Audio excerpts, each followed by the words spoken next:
សួស្តីបងប្អូនទាំងអស់គ្នាចា Default Action 5 rank 620បានចូល stock ហើយបងឥឡូវនេះយើងមានតែ2គ្រឿងគត់បងមានតែ2គ្រឿងគត់ពណ៌នេះគេហៅថាពណ៌គុជខ្យងបងឬមួយក៏ហៅបានថាពណ៌ទឹកសមុទ្រស្រាលណាសម្រាប់ពណ៌នេះគឺអត់រើសទេចាគ្រប់វ័យហើយនឹងមនុស្សព្រមមនុស្សស្រីអីគឺអាចប្រើបានធម្មតាចាព្រោះដោយសារពណ៌នេះវាស័ក្តិសមជាមួយនឹងយុវវ័យបងហើយចំពោះតម្លៃតែ$27,000បងមិនត្រឹមតែប៉ុណ្្នឹងឥឡូវហ្នឹងយើងមាន promotion ពិសេសផ្ដល់ជូនច្រើនមុខទៀតណាបងសម្រាប់ការទិញពីខាង LB Auto ឥឡូវនេះគឺយើងមានការ free តាក់ទងជាមួយនឹងកម្រាលជើង VIP ជូនមួយឈុតហើយយើងមាន free UV កញ្ចក់ជូនមួយជុំឡានជាមួយនឹងការដឹកជូនដល់ផ្ទះបងហើយមិនត្រឹមតែប៉ុណ្្នឹងទេគឺយើងមាន free ចំពោះ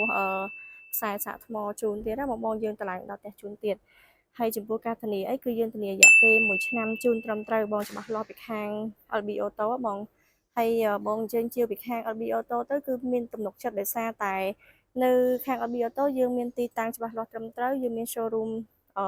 ធំទូលាយចាផាសុកភាពហើយយើងមានឡានច្រើនជម្រើសជូនមកក្នុងការពិចារណាទេបងមិនត្រឹមតែប៉ុណ្្នឹងទេបងតាក់ទងជាមួយនឹងខាង LB Auto ខាងពួកយើងក៏យើងមានជា service center ដែរបងចា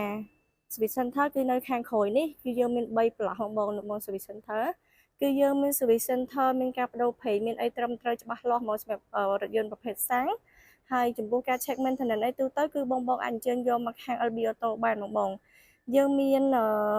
service មានអីច្បាស់លាស់ត្រឹមត្រូវចាអញ្ចឹងបងមិនបាច់ចាំបារម្ភថាអូបើសិនជាបងអញ្ជើញទិញពីខាង LB Auto ទៅបើសិនមានបញ្ហាអត់ដឹងថាយកទៅ check នៅខាងណាអីគឺអត់ទេបងដឹងថាមានបញ្ហាគឺបងអញ្ជើញយកមកខាង LB Auto វិញបានតែជាទូទៅចំពោះឡានគឺឡានខ្លាញ់គោបងហើយចំពោះការធានាគឺយើងមានការធានាត្រឹមត្រូវច្បាស់លាស់ជូនទៀតអញ្ចឹងយើងមានទំនុកចិត្តជូនអតិថិជនដែរបង